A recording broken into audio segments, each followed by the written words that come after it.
नमस्ते बच्चों। हाँ देखो, कोलरॉस नियम के अनुप्रयोग पिछले वीडियो में तुम लोगों को थोड़ी संक्षेप में हमने बताए थे।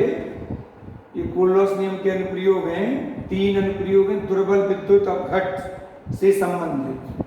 ठीक है, दुर्बल विद्युत अपघट की हम अनंत अनुता पर मूलर चालकता ज्ञात कर सकते हैं। दुर्बल विद्युत अपघट के लिए वियोजन की मात्रा अल्फा निकाल सकते हैं और दुर्बल विद्युत अपघट के लिए वियोजन स्थिरांक यानी साम्य स्थिरांक के की गणना कर सकते हैं ये कोलरॉस नियम की सहायता से।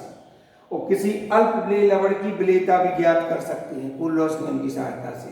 और जल का आयनिक गुणनफल ज्ञात कर सकते हैं। ठीक है, अब इनको हम क्रमशः डिटेल में देखेंगे।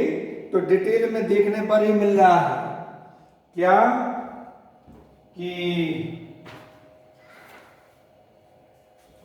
दुर्बल विद्युत अपघट की अनंत तनुता पर मूलर चालकता कैसे ज्ञात करेंगे। किसी दुर्बल विद्युत अपघट की अनंत तनुता पर मूलर चालकता ज्ञात करना है तो उसको डायरेक्ट नहीं ज्ञात कर सकते, बल्कि हम कोलरॉस के नियम का उपयोग करके अप्रत्यक्ष रूप से निकालते हैं। जैसे फॉर एग्जाम्पल मान लो एसिटिक अम्ल CH3COOH एसिटिक अम्ल, हमारे पास एक दुर्बल विद्युत अपघट है, इसकी हमें अनंत तनुता पर मूलर चालकता निकालना है। ठीक है, तो इसके लिए फिर हमें जो एक दुर्बल विद्युत अपघट है, इसके लिए हमें 3 प्रबल विद्युत अपघट लेना पड़ेंगे। कौन कौन से? सोडियम एसीटेट, HCl और NaCl। इसके लिए हम लेंगे 3 प्रबल विद्युत अपघट। एक सोडियम एसीटेट लेंगे, HCl लेंगे और NaCl लेंगे। ठीक, इन चारों में लगा देंगे हम कोलरॉस का नियम।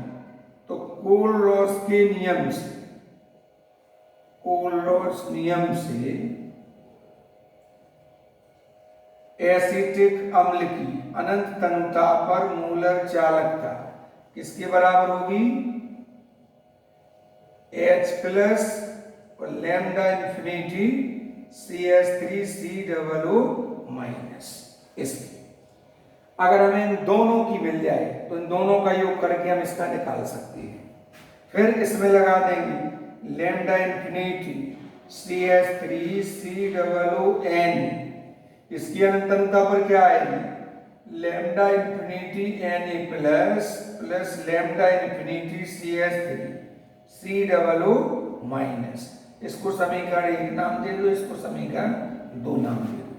अब HCl में लगा देंगे लैम्डा इंफिनिटी M HCl बराबर लैम्डा इंफिनिटी H प्लस और लैम्डा इंफिनिटी Cl माइनस।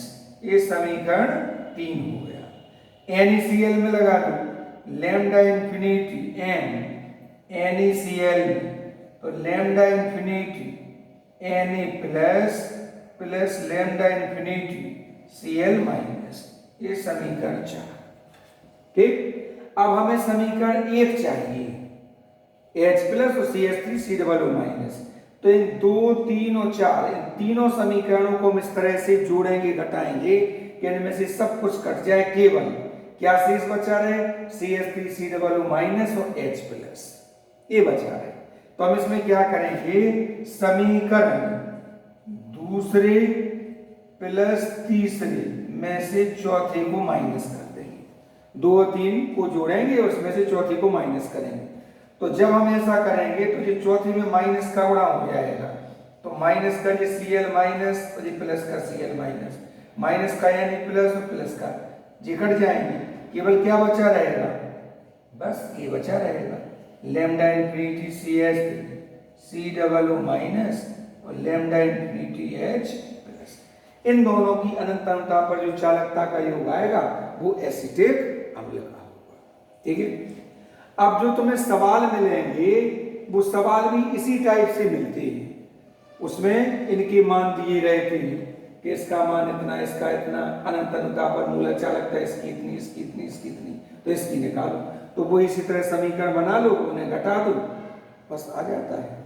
जैसे और भी सवाल वगैरह रहेंगे, जैसे मान लो NH4Cl NaOH और NaCl, ये 3 प्रबल विद्युत घट है।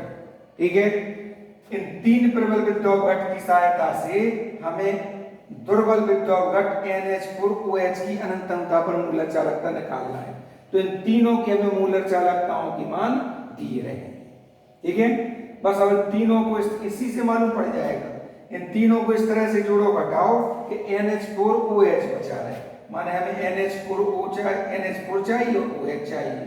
NaCl वाली को घटा दो, Na कट जाएगा, Cl आ जाएगा। तो सवाल में देख करके आसानी से सवाल को लगा सकते हो, सरल है। तो ये पहला अनुप्रयोग था, पहले अनुप्रयोग से संबंधित सवाल। फिर दूसरा अनुप्रयोग है क्या? दूसरा अनुप्रयोग था कि दुर्बल विद्युत घट, किसी दुर्बल विद्युत घट के वियोजन की मात्रा एल्फा निकालना।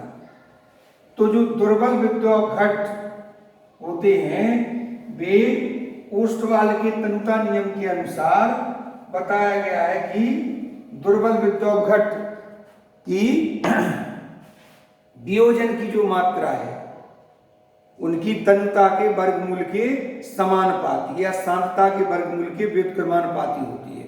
माने दुर्बल विद्युत घट जल में बहुत कम आयनित होते हैं, लेकिन वे कह रहे हैं अनंत तनुता पर, तो अनंत तनुता पर C बराबर 0 हो जाएगा, यानी सांद्रण शून्य हो जाएगा। और तनुता क्या हो गई इनकी? अनंत। तो चालकता का मान भी बहुत अधिक हो जाता है, मूलर चालकता बहुत अधिक बढ़ जाती है। तो इसके लिए अपन एल्फा बराबर lambda M C upon lambda infinity M, इस सूत्र का उपयोग करके तो हम किसी भी दुर्बल विद्युत घट के एल्फा का मान निकाल सकते हैं। ठीक है, जहां लैम्डा एम इंफिनिटी क्या है? अनंत अनंता पर मूलर चालकता, और लैम्डा एम सी क्या है? किसी सांद्रण पर मूलर चालकता। ठीक है, अच्छा, फिर इसके बाद तीसरा अनुप्रयोग है क्या? तीसरा अनुप्रयोग है दुर्बल विद्युत घट के वियोजन स्थिरांक K की गणना करना। तो दुर्बल विद्युत घट के जो विलयन हैं वे द्रव्यानुपाती क्रिया के नियम का पालन करते हैं। तो वे द्रव्यानुपाती क्रिया का अगर उनमें नियम लगा दिया जाए तो ओस्टवाल्ड का अपन लोगों ने जो तनुता नियम की डेरिवेशन पढ़ी थी उसमें अंत में आता था क्या? K बराबर C alpha square upon 1 minus alpha. इससे हम K का मान निकाल सकते हैं। अब C इसमें सांद्रण है जो तुम्हें दिया रहेगा, एल्फा का मान निकालेंगे हम यहां से। एल्फा का मान इस सूत्र से निकाल लेंगे और यहां रख देंगे, और C का मान जो मैं दिया है वो रख देंगे, हल करेंगे तो K का मान आ जाएगा। माने K हमें ये बताता है कि दुर्बल विद्युत घट किस सीमा तक टूट रहा है। ठीक है, एक कांस्टेंट माना जाता है उसका। बस चौथा है अल्पविलेय लवण की विलेयता ज्ञात करना। जो कुछ ऐसे लवण होते हैं जिनकी जल में विलेयता बहुत कम होती है, तो कोल्लोस के नियम का उपयोग करके हम और उनकी जल में विलेयता ज्ञात कर सकते हैं, कितना क्या टूटा हुआ है।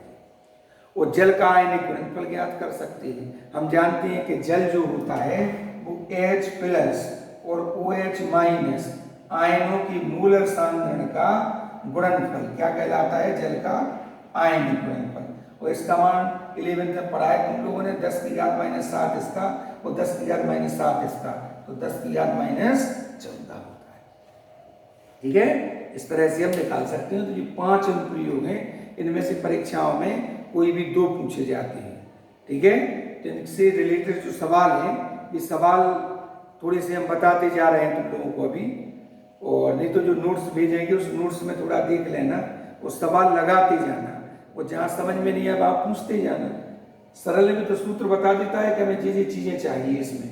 अब सवाल में ढूंढोगे चीजें दी गई कहाँ कैसी हैं, उनको हल करके देख लो, आंसर आ जाता है। ठीक है, तो ये कोल्लोस नियम के अनुप्रयोग हो गए।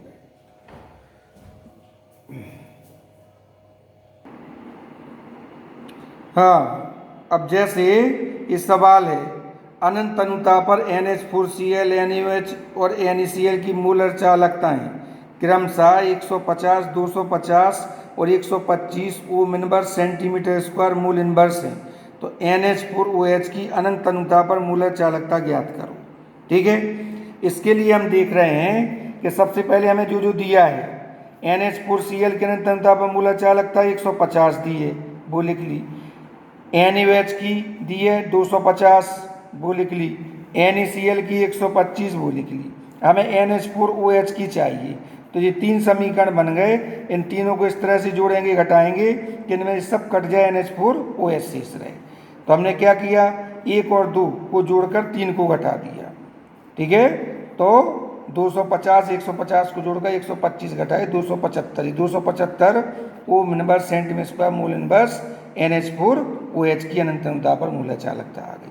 इसी तरह ये सवाल जैसा अभी बताया था कि HCl, CH3COONA तथा NaCl की अनंतता पर चालकताएं दी गई हैं जी क्रमशः।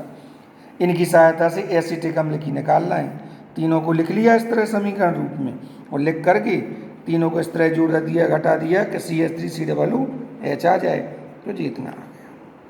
ठीक है, अब हम देखते हैं कि जो दूसरा अनुप्रयोग है, इस दूसरे अनुप्रयोग पर आधारित है सवाल।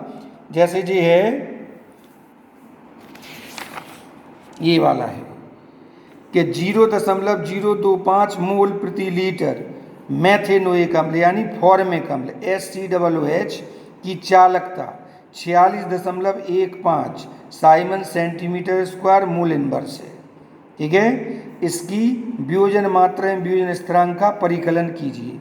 यदि लैम्डा इन्फिनिटी H प्लस बराबर 349.6 और लैम्डा इन्फिनिटी HCOO माइनस बराबर 54.6, ये 2019 में पूछा गया क्वेश्चन था।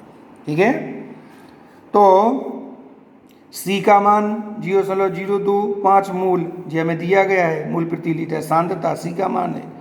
लैम्डा MC इसका मान, फॉर्मिक अम्ल की चालकता में कितनी दी है, मूलक चालक 46.15, ये लिख लिया हमने। अब फॉर्मिक अम्ल की अनंतता मूलक चालकता, इसमें कुल-रॉस का नियम लगा दिया जी। कुल-रॉस का नियम H plus HCOO minus, H plus का मान दिया हमें और HCOO माइनस का मान दिया गया है जी मान रख दिए, दोनों को जोड़ दिया तो फॉर्मिक अम्ल की अनंतता पर जी आगे मूलक चालकता। अब एल्फा बराबर सूत्र लगा दिया, वियोजन की मात्रा lambda MC upon lambda infinity M। Lambda MC हमें जी 46.15 दिया था, जी रख दिया हमने, और जी आ गया 404.2। इनको हल किया तो आ गया 4615 वगैरह, जी इतना करके एल्फा का मान 0.114 ये आ गया वियोजन की मात्रा। ठीक है, तो वियोजन स्थिरांक और वियोजन की मात्रा निकालना थी, तो एल्फा का मान आ गया। अब वियोजन स्थिरांक निकालना है, तो वियोजन स्थिरांक के लिए हम तीसरे नियम का लगाएंगे, K बराबर C∝² अपन 1 माइनस एल्फा। इसमें C का मान वही ऊपर से रख दिया 0.025 मूल प्रति लीटर, एल्फा का मान 0.1 बड़े 0.1 बटे 1 माइनस 0.1, तो इसको हल कर दिया। ठीक है, और इसको एल्फा बराबर इतना आ गया। इन्होंने केवल 0.114 ना लेकर 0.1 लिया केवल। ठीक है, ये पूरा रख सकते हो, इसको यहाँ पर हल कर दिया तो जी इतना आ गया लगभग जी K का मान है। ठीक है, इसी के आधार पर ये सवाल भी अन्य है, ये सवाल भी तुम लोग लगा सकते हो, देख सकते हो। ठीक है, इनकी स्क्रीनशॉट ले करके और इस तरह से इन्हें हल कर लेना। गुणा भाग थोड़ा देख लिया करो, पुराने स्टूडेंट्स की कॉपी है तो हो सकता है कहीं गुणा भाग में थोड़ा सा ये देख लिया करो। ठीक है।